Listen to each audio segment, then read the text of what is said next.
Hello, good evening everyone. कैसे हैं आप सभी? और मैं डॉक्टर स्वाति शर्मा इंग्लिश सूत्रा में आप सभी का स्वागत करती हूँ। सिलेबस आने से पहले क्या करें, किस पार्ट की तैयारी करें? देखिए, अगर जैसा कि है आपको सभी को पता है कि एलटी में प्री और मेंस दोनों ही होगा। और अगर मान लीजिए प्री के साथ साथ मेंस का भी वही सिलेबस रहता है जो 2018 में था, और दोनों ही ऑब्जेक्टिव टाइप होते हैं, या आप जानते हैं कि भाई ये जो परीक्षा है अब 7 साल बाद हो रही है, और जब प्री जो है एक स्क्रीनिंग की तरह है, अगर वो मेंस के लिए छाटेंगे तो कैसे छाटेंगे, तो किस प्रकार के क्वेश्चन आ सकते हैं, लेवल क्या आ सकता है, क्या लेवल आप पढ़ रहे हैं और क्या लेवल आपको आगे पढ़ना चाहिए, तो इसी सब को जानने के लिए जुड़े रहिए डॉक्टर स्वाति शर्मा के साथ। आप सभी जानते हैं क्लासेस तो जो रेगुलर स्टार्ट होंगी वो 28 के बाद होंगी, वो भी आपको पता है क्यों, क्योंकि 28 को फाइनल नोटिफिकेशन आ जाएगा। तालिया, है ना, खुशी सी होती है ना अंदर से। देखो, प्री मेंस है, और अगर दोनों मेंस भी ऑब्जेक्टिव हो जाता है तो बल्ले बल्ले हो जाएगी। क्योंकि बात यही है कि देखो, इतना लंबा सिलेबस है, अगर आप उसको ये सोचो मेंस के लिए, तो भाई थोड़ा सा वो हो जाएगा। क्योंकि जो प्रवक्ता वाला है उसका मेंस लिखने वाला है, मगर उसमें इतने राइटर्स नहीं है, they have given some writers, और उनके वर्क्स पढ़ा सकता है। मगर यहाँ तो इतने सारे राइटर्स हैं, प्रोज, पोएट्री, फिक्शन, सब कुछ ही दे रखा है। तो चलिए अभी इस बात को अभी आगे बढ़ते हैं, और तो मैं आज आप लोगों को मेटाफिजिकल पोएट्स के बारे में बताने जा रही हूँ, और उससे संबंधित मैं क्वेश्चंस भी लेकर आई हूँ, इजी और डिफिकल्ट दोनों ही तरीके के। सबसे पहले let's understand what is the meaning of metaphysical poets. देखो, this is one of the terms, ये उसमें school metaphysical school of poetry जो है एक स्कूल दिया हुआ है, और ये हमारे सिलेबस में था। अगर सिलेबस नहीं चेंज होगा, प्री का नहीं चेंज होता है, तो भी आपके काम आएगा, और वैसे भी काम तो ये आएगा। मुझे लगता है कि सिलेबस अगर चेंज नहीं होता, प्री मेंस का एक ही रहता है, ऑब्जेक्टिव टाइप ही रहता है, जैसा भी है, लेकिन ये आपके काम आएगा। तो मैं छाट छाट के ऐसी चीजें ला रही हूँ। मैंने कहा भी था कि आप लोग जो पढ़ना शुरू करिए, मूवमेंट्स पढ़िए, ग्रामर का पार्ट पढ़िए, तो आज मैं आपको मेटाफिजिकल पोएट्स के बारे में बताने के लिए जा रही हूँ, और उससे संबंधित दो तरीके के क्वेश्चंस मैंने लिए हैं, easy questions and difficult question. सबसे पहले समझते हैं मेटाफिजिकल का मतलब क्या होता है। देखो भाई, फिजिकल होता है शारीरिक, और मेटा मतलब होता है परे, यानी कि जो शारीरिक चीजों से परे। अब मेटाफिजिकल पोएट्स में जैसे ही आप लोग सुनते हो, सबसे पहले आपके दिमाग में आता है डन, और डन का भी मेरे स्टूडेंट इतना पढ़ चुके हैं, वही वाली कंसीट याद आती है। कौन सी वाली? कि कंपस वाली। तो इनकी एक खूबी ये थी कि अब फार फैचर्ड इमेजेस यूज करते थे, मतलब ऐसी ऐसी इमेजेस कि भाई साहब कोई सोच भी नहीं सकता।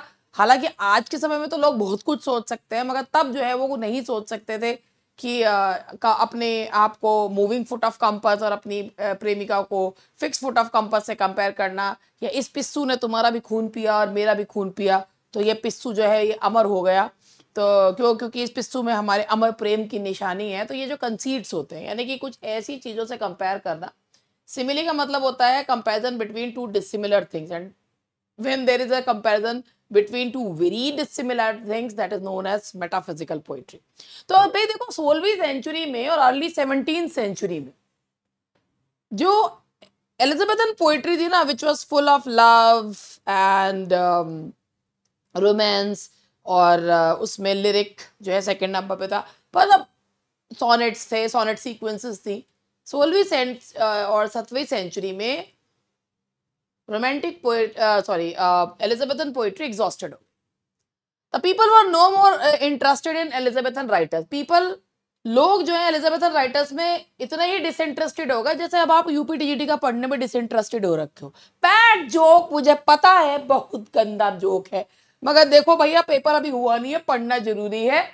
लोग जो हैं एलिजाबेथन राइटर्स में बिल्कुल डिसइंटरेस्टेड हो गए, उनका जो है, क्योंकि होता है ना हर चीज का एक फैड होता है, तो वो जो है अब वो फैशन जो है उसका कम हो गया, तो एक नई पोइट्री एमर्ज हुई, जैसे अब ये नया विज्ञापन आ गया है, तो and that was called metaphysical school of poetry. कहते हैं कि अभी आप लोगों ने पढ़ा भी होगा कि भाई ड्राइडन ने सबसे पहले डन अफेक्ट्स मेटाफिजिक्स यूज करा, या जो है कि भाई जो मेटाफिजिकल टर्म है वो डॉक्टर सैमुअल जॉनसन ने यूज करी। लेकिन कहते हैं कि विलियम ड्रमॉन्ड जो कि एक स्कॉटिश राइटर थे, उन्होंने एक लेटर में सबसे पहले, स्कॉटिश राइटर विलियम ड्रमॉन्ड ने सबसे पहले यूज करी टर्म दैट इज मेटाफिजिकल। और कुछ पर्टिकुलर पोएट्स के लिए उन्होंने ये टर्म मेटाफिजिकल यूज करी 1630 के अराउंड। He objected to his contemporaries, उन्होंने अपने कुछ कंटेम्प्रेरीज को ऑब्जेक्ट करा क्योंकि वो लोग जो हैं दे who attempted to abstract poetry to metaphysical ideas and scholastic quiddities। तो उन्होंने अपने एक लेटर में मेटाफिजिकल टर्म यूज करी एंड बेसिकली ये टर्म हमेशा से ही टीएस इलियट को अगर छोड़ दो तो इसको ना डेरोगेटरी फॉर्म में यूज किया गया। तो स्कॉटिश राइटर ड्रमॉन्ड ने अपने लेटर में सबसे पहले से यूज किया था। लेकिन जॉन, आप देखो फिर वही आ गया ना कि जॉन ड्राइडन थे जिन्होंने इंग्लिश लिटरेचर में इसको मेटाफिजिक्स के नाम से यूज किया।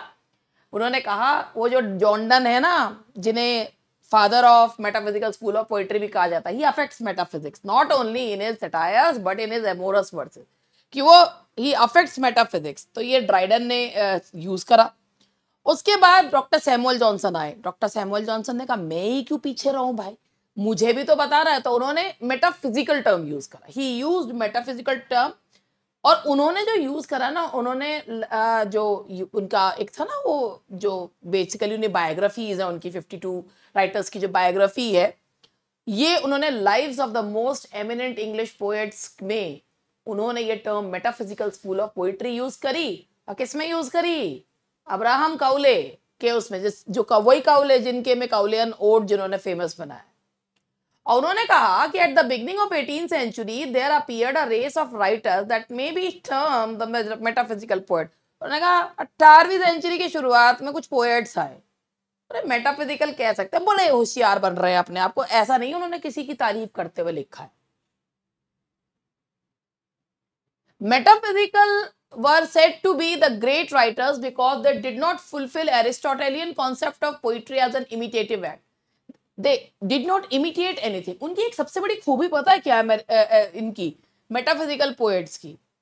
Why people started liking them? क्योंकि होता क्या है, नकल ना कुछ समय तक तो चल जाती है, लेकिन जो ओरिजिनल होता है ना वो हमेशा चलता रहता है। और ओरिजिनल जो होता है ना उसको पसंद करने, जैसे ये जो है, ये जब ये स्कूल ऑफ पोइट्री आया कुछ समय बाद ये ट्रैम्पल्ड हो गया, ये खत्म हो गया।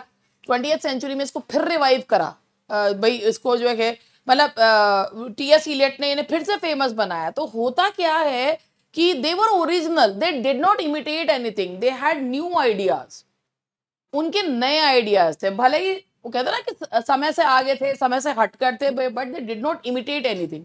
और आपको पता है कि रेनेसांस के दौरान जो एलिजाबेथन राइटर्स थे वो रोमन राइटर्स को इमिटेट करते थे, मगर ये एक ऐसी जो है जो वो थी ब्रीड थी राइटर्स की जिन्होंने किसी चीज को इमिटेट नहीं करा। That was their peculiarity, they were not right. और एक उनकी और भी चीज थी, तो कहते हैं ना, हम किसी को प्रसन्न करने के लिए नहीं लिख रहे हैं, ना हम किसी को मॉरली ठीक करने के लिए, हमारा मन है इसलिए हम लिख रहे हैं।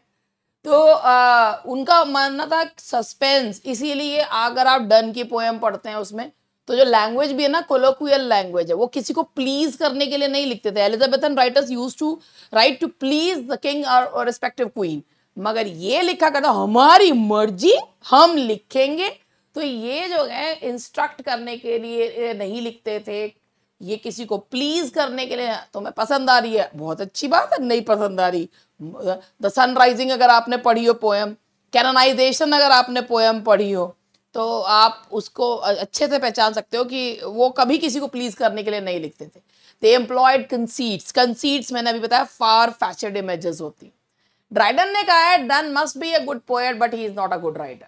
ड्राइडन ने कहा पोएट अच्छे होंगे मगर राइटर अच्छे नहीं है, क्योंकि एक राइटर को सेंसेस को प्लीज करना आना चाहिए जो डन के अंदर नहीं है।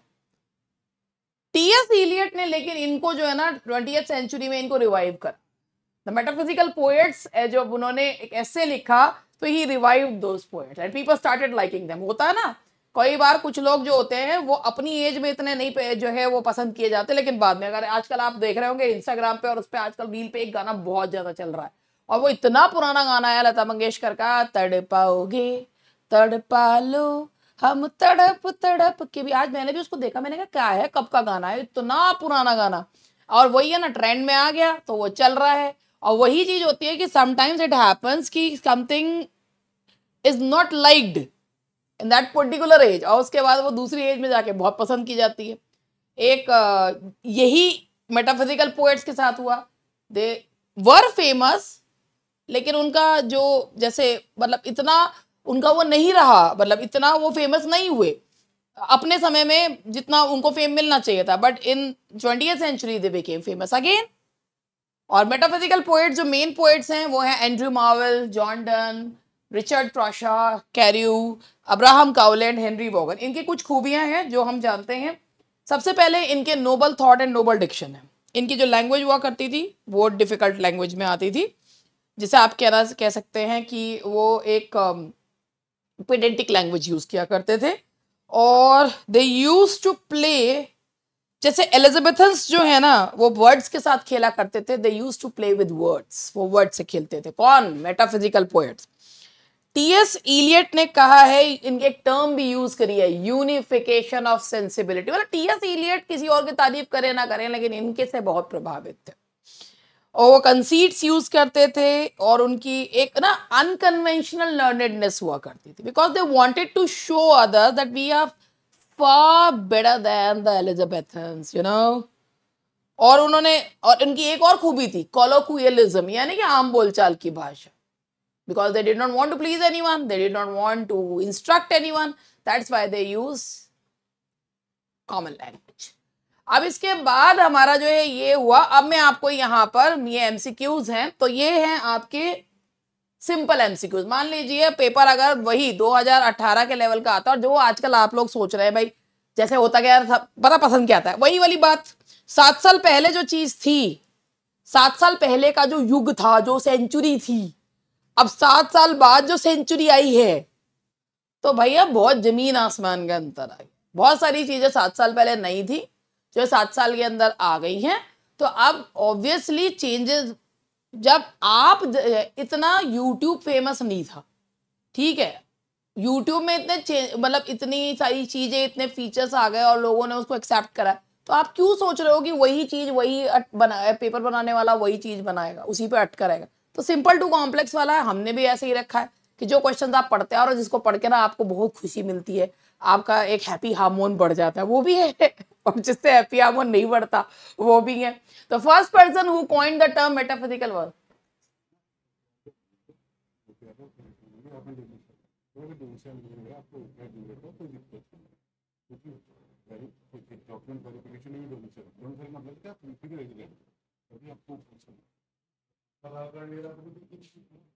हाँ जी। एक बात है, आज हमारे पास ना फोन वगैरह आ रहे हैं ओटीआर के लिए, तो ओटीआर में क्या है कि कई लोगों के ओटीआर में ना वो डोमिसाइल मांग ही नहीं रहा है। तो हो सकता है कि भाई अगर कोई वो चीज नहीं मांग रहा है और लेकिन आपका ओटीआर आप फॉर्म भर पा रहे हैं, रजिस्ट्रेशन कर पा रहे हैं, तो आप करवा लीजिए। जहां मांगे वहां बात अलग है, लेकिन अगर नहीं मांग रहे हैं तो इसका मतलब आप डॉक्यूमेंट वेरिफिकेशन के समय हो सकता है आपको दिखाना पड़े। क्योंकि कई बार होता क्या ना कि भाई जैसे किसी का आधार कार्ड जो है वो दिल्ली का होता है, तो वो आपसे डोमिसाइल मांगते हैं कि भाई अगर आप यूपी के निवासी हैं, लेकिन अगर आपका आधार कार्ड वहाँ का बना हुआ है, तो बेसिकली कहने का मतलब ये है कि अगर आपसे वो डोमिसाइल मांगे, रजिस्ट्रेशन कर, आप पहले रजिस्ट्रेशन करके देखिए। रजिस्ट्रेशन करते हुए अगर वो आपसे डोमिसाइल मांगे और आपके पास है तो ठीक है, नहीं मांग रहा है कोई बात नहीं है, आपका रजिस्ट्रेशन हो रहा है। फर्स्ट ऑफ ऑल अपना रजिस्ट्रेशन कंप्लीट करवाइए, ओटीआर भरिए, वन टाइम रजिस्ट्रेशन आपका करवाइए। और अगर आपका वन टाइम रजिस्ट्रेशन हुआ है, यानी कि आपने 22 में करवाया था या 23 में करवाया था, तो दोबारा कराने की जरूरत नहीं है। केवल वो आपका वन टाइम रजिस्ट्रेशन हुआ है, वो आपके नंबर पे, आपकी रजिस्टर्ड ईमेल आईडी पे आया हुआ होगा, उसे चेक करिए। बार बार रजिस्ट्रेशन नहीं होगा ये, क्यों आप लोग और नहीं मांग रहा है तो मत कीजिए। कुछ लोगों के में डोमिसाइल मांग रहा है, कुछ के में बिना डोमिसाइल के ही वो जो सब चीज जो है रजिस्ट्रेशन हो रहा है। तो अगर वो चीज आपसे नहीं मांगी जा रही है तो परेशान होने की बिल्कुल जरूरत नहीं है, आप अपना रजिस्ट्रेशन करवा लीजिए, ठीक है, मगर करवा लीजिए कि बाद में साइट बहुत बिजी हो गई, क्योंकि ये तो इन्होंने काफी टाइम से कह रखा है कि आप ओटीआर करवा लीजिए। तो इसीलिए आप लोग अपना वन टाइम रजिस्ट्रेशन करवा लीजिए। जिन्होंने, जैसे अभी आज एक मेरी स्टूडेंट एक मैसेज था कि मैंने मैम 2018 में पेपर दिया था, तो क्या मुझे वन टाइम रजिस्ट्रेशन करवाने की जरूरत है? उस समय वन टाइम रजिस्ट्रेशन का कॉन्सेप्ट था ही नहीं। वो वन टाइम रजिस्ट्रेशन का कॉन्सेप्ट अभी मतलब मेरे ख्याल से पिछले 2-3-4 साल से चला है, तो अब वो करवा रहे हैं। तो जिन्होंने नहीं करवा रखा है, आप अपना OTR करवाइए, उसमें जो जो डॉक्यूमेंट्स या कोई भी चीज मांगेगा वो आप लोग करवाइए। और अगर कोई भी डॉक्यूमेंट पूरा नहीं है, कुछ नहीं है, तो वो होगा भी नहीं। तो लिए आप जो है पहले अपलोड करवाइए, बाद में साइट बिजी हो जाए, कुछ प्रॉब्लम हो जाए, आप लोग अपना वन टाइम रजिस्ट्रेशन करवा लीजिए। इसकी वजह से कोई फॉर्म भरने से रुकना नहीं चाहिए। और इसकी सारी जानकारी आपको जो है उनकी साइट पे मिल जाएगी, कैसे OTR जनरेट करना है, कैसे काम करना है, सब कुछ आप कर सकते हैं। इसके अलावा यूट्यूब पे भी बहुत जो लोग हैं वो लोगों ने बता भी रखा है कि OTR कैसे जो है वो भरना है। तो आप लोग प्लीज वो चीज देख भी लें और कर लें, OTR में लापरवाही ना करें, ठीक है। The first person who coined the term metaphysical was Drummond, Dunn, Johnson या ड्राइडन। तो मैंने आपको अभी बताया था कि जो पहले व्यक्ति थे जिन्होंने टर्म जो है वो यूज करी थी, वो थे विलियम ड्रमोंड। अगर इन सबका आता है तो विलियम ड्रमोंड थे, स्कॉटिश राइटर विलियम ड्रमोंड थे। Whose essay is the metaphysical poet? ये सिंपल वाले क्वेश्चन। तो किसका है 20th सेंचुरी में जिन्होंने रिवाइव करा? That is T.S. Eliot। सबको आपको पता है, खुशी खुशी मजा मजा आ रहा है ना। John Donne affects the metaphysics. This is the derogatory remark for Donne by Donne affects metaphysics। ये ड्राइडन का है, जो उन्होंने बोला भी था कि not only in his satires but also in his amorous verses। Heterogeneous ideas yoked by violence together, ये टर्म डेरोगेटरी सेंस में ही यूज की गई है। और किसको कहा गया है? ये कहा गया है मेटाफिजिकल पोएट्स को। अब ये तो वो है भाई सिंपल क्वेश्चन। अब मान लो भाई लेवल थोड़ा सा बढ़ता है, थोड़े ही बड़े लेवल के लिए है ये भी, ज्यादा बड़े लेवल के लिए नहीं है ये भी। जैसे in John Donne's a valediction forbidding mourning the famous compass conceit primarily signifies. तो ये आप सबको पता है, आपने पढ़ भी रखा है। The infinite circularity of divine love, the rigid constraints of religious morality, the spiritual and intellectual unity of separated lovers, the futility of physical journeys in romantic relationship. तो भाई जो ये कंसीट यूज करा गया है जॉन डन का, इसमें क्या होना चाहिए? तो बताओ चारों में से कौन सा भाई? अब ये क्या करे, ये जो है भाई थोड़े से कॉम्प्लेक्स क्वेश्चंस हैं, ये घुमा फिरा के पूछे गए क्वेश्चंस हैं, जैसे आजकल के एग्जाम से पूछे जा रहे हैं। बताओ क्या होगा? ये होगा the spiritual and intellectual unity of separated lovers कि when they are away from each other, तो वो किस तरीके से एक दूसरे को देखते हैं। तो ये है। अब जरा क्वेश्चन पढ़ते हैं। Which of the following works first use the term metaphysical poets to refer collectively to Donne and his followers. हालांकि ये वही क्वेश्चन है, थोड़ा सा इसकी लैंग्वेज चेंज कर दी कि metaphysical which of following critical works first to refer collectively to Donne and his followers. Lives of the poets by Samuel Johnson, observations on some poems by John Dryden, the function of criticism by T.S. Eliot, essays of Elia by Charles Lamb. अब बताओ इसमें जो है क्या आना चाहिए? Question को दोबारा दिखाऊं? देखो क्वेश्चन देखते हैं। क्वेश्चन ये है कि विच of the following critical works first use the term Meta. अब बता क्या दिक्कत क्या है? अगर कोई फर्स्ट ना पढ़े तो भाई उसके हिसाब से तो ए और कहाँ गया? अच्छा हाँ, सी दोनों में the function of criticism T.S. Eliot का है ही नहीं। खैर द मेटाफिजिकल पोएट्स आता तो थी बात। तो एक ही है, that is which of the following critical works first use the term metaphysical poets to refer collect। Done और उनके फॉलोअर्स के लिए मेटाफिजिकल जो वर्ड यूज करा था वो डॉक्टर सैमुअल जॉनसन ने यूज किया था, जो उन्होंने अब्राहम काउले के बायोग्राफी के लिए यूज किया था। ठीक है, क्वेश्चन को पर थोड़ा सा घुमा दिया। George Herbert's religious poetry often employees pattern poems of shaped words. Which of the following poems is a prime example of this? आपको पता है पैटर्न पोएम्स का मतलब क्या होता है? पैटर्न पोएम का मतलब होता है, जैसे मान लीजिए कोई पोएम अगर विंग है तो वो ना लिखी भी ऐसी जाती थी विंग्स की तरह, ऐसे, यानी कि विंग्स के फॉर्म में ही वो लिखी जाती थी।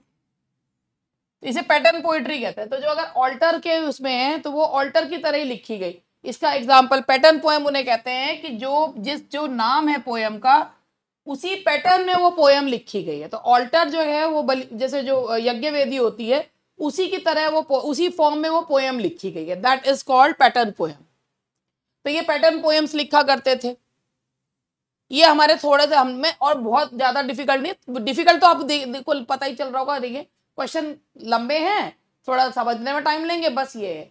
The paradox in Donne's Holy Sonnet death be not proud reflect which theological concept? Calvinist predestination, the annihilation of the soul, the resurrection and eternal life promised in Christian doctrine, the transmigration of soul। तो बताइए भाई, जो done जो है paradox है, death be not proud, तो इसमें क्या जो है उसका वो है डेथ बी नॉट प्राउड। तो ये जो उन्होंने दिया है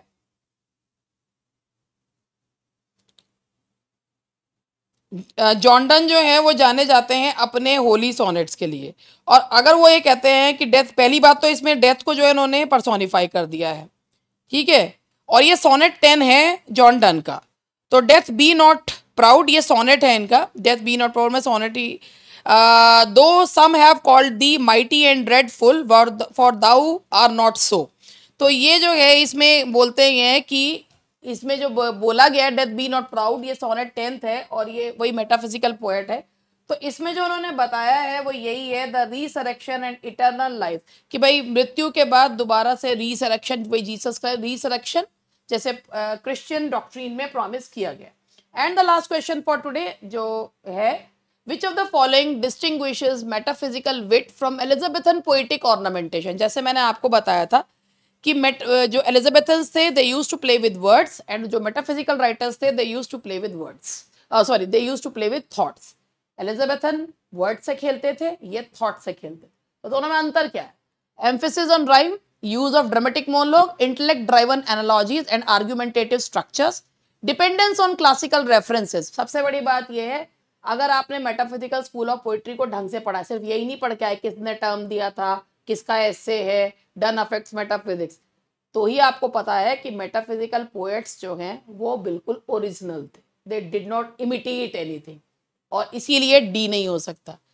सब वो जो एलिजाबेथन्स थे वो शब्दों से खेलते थे और ये विचारों से। तो इसका आंसर क्या हुआ? Intellect driven analogies. यानी कि ये क्वेश्चन क्या पूछ रहा है कि मेटाफिजिकल पोएट्स एलिजाबेथन पोएट से अलग कैसे थे, क्योंकि Elizabethan poets used to play with words और ये विचारों से। तो intellect driven analogies and argumentative structures. So the answer is C. हालांकि ये कोई बहुत डिफिकल्ट क्वेश्चन नहीं थे, लेकिन कहने का मतलब ये है कि जब अगर आपने बहुत साधारण ही पढ़ रखा है, मेरा कहना ये है कि जब आप तैयारी हम लोग शुरू करेंगे तो हमें इसे दोनों तरीके से, अब हमें पता चल जाएगा कि फॉर्मेट क्या रहेगा। अगर मान लीजिए प्री मेंस दोनों ऑब्जेक्टिव रहते हैं, सिलेबस सेम रहता है, तो एक ही उसमें आप सिंपल और डिफिकल्ट दोनों करेंगे। इतने लोग, भाई देखो 7 साल पहले जो था उसमें और अब में बहुत फर्क पड़ गया और बहुत सारे लोग कंपटीशन में आ गए हैं।